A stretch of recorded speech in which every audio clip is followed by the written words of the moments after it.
बिस्मिल्लाहिर्रहमानिर्रहीम। अस्सलाम वालेकुम students, welcome to all of you. उम्मीद है कि आप सब खैरियत से होंगे। आज का हमारा जो टॉपिक है वो है non metals. Non metals, last हमने मेटल्स डिस्कस किया था और मैंने आपको स्टार्ट में ही बताया था ये जो चैप्टर है इसमें हम डिस्कस करेंगे मेटल्स और नॉन मेटल्स। मेटल्स को हम डिस्कस कर चुके हैं। मेटल्स में हमने फ़िज़िकल, केमिकल, उनकी यूजेस डिस्कस किया। अब हम डिस्कस करेंगे नॉन मेटल्स। नॉन मेटल्स क्या हैं? नॉन मेटल्स नेगेटिव आयंस बनाती हैं और इलेक्ट्रॉन गेन करती हैं। मीन्स मेटल्स का उलट जो मेटल्स थी वो पॉजिटिव आयंस बनाती थी या कैटायंस बनाती थी, लॉस करती थी इलेक्ट्रॉन्स का। इसका मतलब है जो नॉन मेटल्स होंगी वो इलेक्ट्रो पॉजिटिव नहीं होंगी, वो क्या होंगी? इलेक्ट्रोनेगेटिव होंगी इन नेचर। और क्या बना देंगी? एसिड ऑक्साइड्स और बेस। वो क्या बनाती थी? बेसिक ऑक्साइड बनाती थी और इलेक्ट्रो पॉजिटिव थी। Valency of some non metals depend करेगी कितने नंबर ऑफ इलेक्ट्रॉन्स एक्सेप्ट किए हैं। और वैसे वहाँ पे भी यही था ना, वैलेंसी किस पे डिपेंड करती है? कितने लॉस किए हैं। यहाँ पे करेगी कितने एक्सेप्ट किए हैं। जैसे क्लोरीन है वो एक लॉस करता है तो उसकी वैलेंसी क्या होगी? एक होगी। एक इलेक्ट्रॉन होता है, एक लॉस करता है कह रही हूँ, एक गेन करता है। 7 इलेक्ट्रॉन होते हैं, एक वो गेन करता है तो उसकी वैलेंसी क्या होगी? -1 जी। तो ये कुछ जो हैं मेटल्स हैं।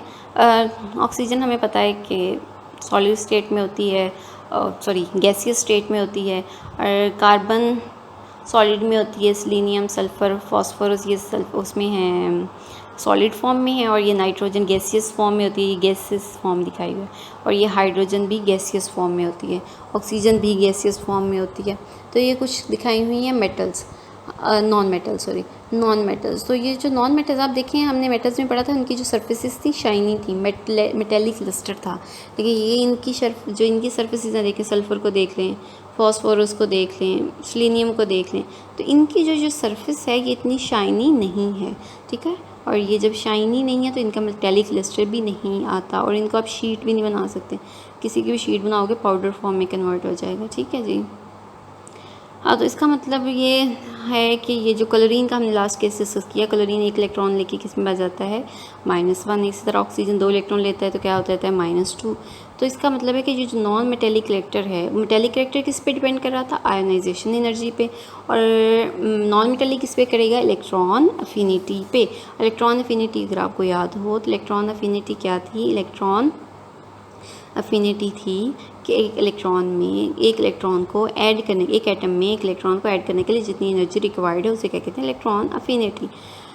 And electronegativity of the atom, electronegativity क्या थी? एक अट्रैक्टेड, जो आपका शेयर्ड पेयर है उसको अट्रैक्ट करने की पावर, ठीक है। स्मॉल साइज एलिमेंट की क्या होगा? न्यूक्लियर चार्ज हाई होगा, इलेक्ट्रोनेगेटिव इन नेचर होंगे और इनके लिए इलेक्ट्रोनेगेटिविटी ज़्यादा होगी। जब इलेक्ट्रो अफिनिटी भी ज़्यादा होगी, इसलिए उनके जो नॉन मेटेलिक करेक्टर है उनका ज़्यादा होगा। Hence non metallic character decreases in a group downward and increases in a period.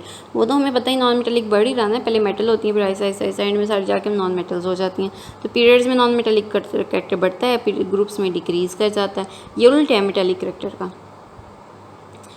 Fluorine is the most non metallic element. सबसे ज़्यादा जो नॉन मेटेलिक एलिमेंट है वो क्या है? फ्लोरीन है, ठीक है जी। पीरियोडिक टेबल में देख लें, पीरियोडिक टेबल में ये first, second, third, fourth, fifth period mention किया और इसमें ये हीलियम, ये नोबल गैसेस सारी, और ये नोबल गैसेस हैं, ये लास्ट वाला पीरियड। और ये वाली जो 14 से लेकर 17 तक है ये सारी क्या हैं? मेटल्स हैं। ये कार्बन, फास्फोरस, सेलेनियम, आयोडीन, बरोमीन। ये देखें तादाद तो इनकी थोड़ी है, इतनी ज़्यादा नहीं है, मेटल्स की बहुत ज़्यादा है, लेकिन इनको भी हम इग्नोर नहीं कर सकते। इनकी ये भी हमारी लाइफ का बहुत ही इम्पोर्टेंट हिस्सा है। अब देखें ये कार्बन 14, ये 14 ग्रुप जो है उसमें क्या है? कार्बन 14 है और 15 कौन सी फैमिली है? नाइट्रोजन फैमिली है। और 16 ऑक्सीजन फैमिली है और फ्लोरीन 17 क्या है? हेलोजन्स है। नॉन मेटल्स के एलिमेंट कार्बन 14 जैसे 12 नाइट्रोजन, फॉस्फोरस, ये क्या है? अब एक चीज़ इसमें देखें, जो कार्बन 14 है उसमें सिर्फ एक नॉन मेटल है, 15 में 2 हैं नॉन मेटल्स, 16 में 3 है और 17 में क्या है? 4 हैं नॉन मेटल्स। तो ये भी एक तरतीब आपको याद रहेगी। यहाँ उन्होंने ये लिखा है 14 में 1 है, 15 में 2 हैं और 16 में 3 हैं और 17 में 4 हैं। Fluorine, chlorine, bromine and iodine. उसके बाद एस्टाटीन भी है वैसे।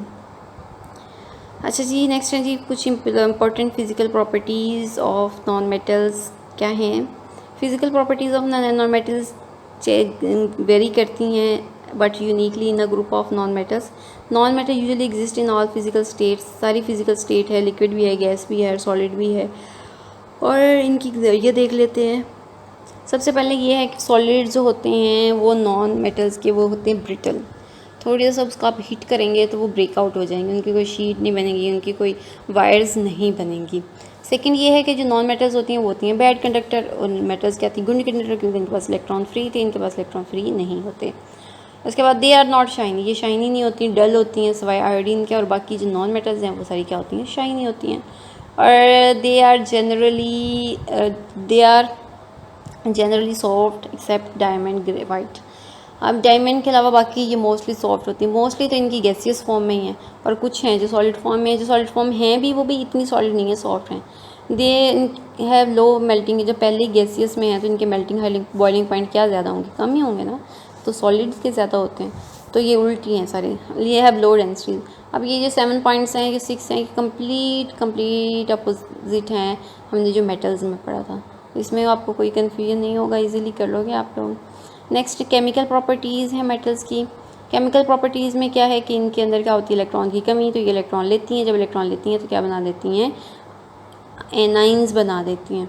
तो वैलेंस इलेक्ट्रॉन और deficit of electrons, therefore they readily accept electrons to complete their valence shells and become stable.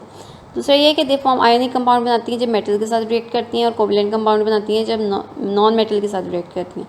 जब एक ही दूसरे के साथ करें या अपने जैसी किसी के साथ करें तो बना देती हैं कोवैलेंट कंपाउंड, शेयरिंग कर लेती हैं। अपने जैसे भी साथ में आ जाए तो वो देगा तो नहीं ना, तो अगर मेटल के साथ करती हैं तो फिर आयोनिक मेटल्स इन्हें दे देती हैं।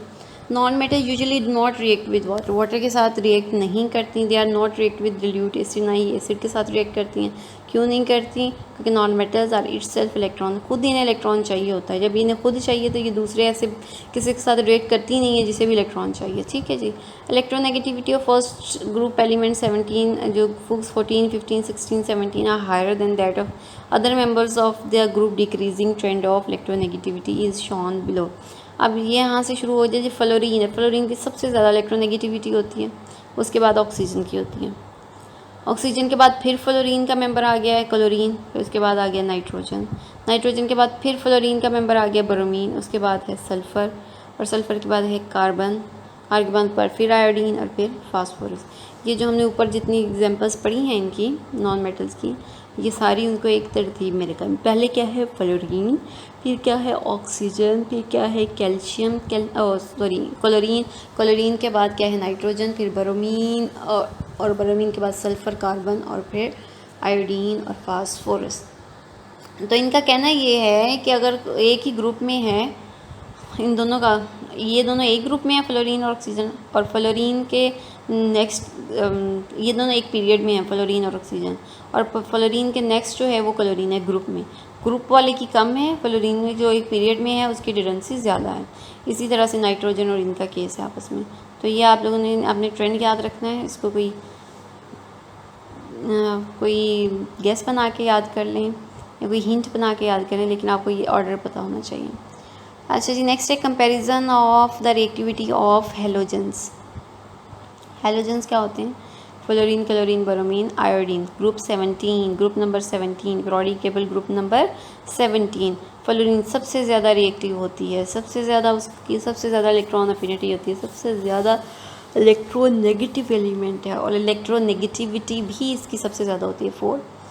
तो ग्रुप 17 के जो पीरियोडिक टेबल में एलिमेंट्स हैं फ्लोरीन, क्लोरीन, आयोडीन, ब्रोमीन, इनको क्या कहते हैं, हेलोजेंस। फ्लोरीन और क्लोरीन जो हैं वो बना देती हैं अपने डाइएटॉमिक, जैसे फ्लोरीन F2 में होता है, क्लोरीन ICl2 में होता है, एटॉमिक स्टेट में नहीं रहती।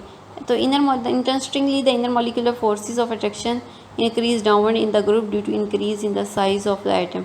Due to this reason, bromine exists as a liquid and iodine as a liquid. Some physical properties of halogens are given below. अब होता है ये है कि इनका केस में उल्टी हो जाता है कि इनके केस में जैसे डाउन द वर्क जाते हैं ना, तो इंटरमोलिकुलर फोर्सेस इंक्रीज़ कर जाती है। जब इंटरमोलिकुलर फोर्सेस इंक्रीज़ करती हैं तो इसके इंक्रीज़ करने से क्या हो जाता है, उनकी बॉन्डिंग स्ट्रॉन्ग हो जाती है।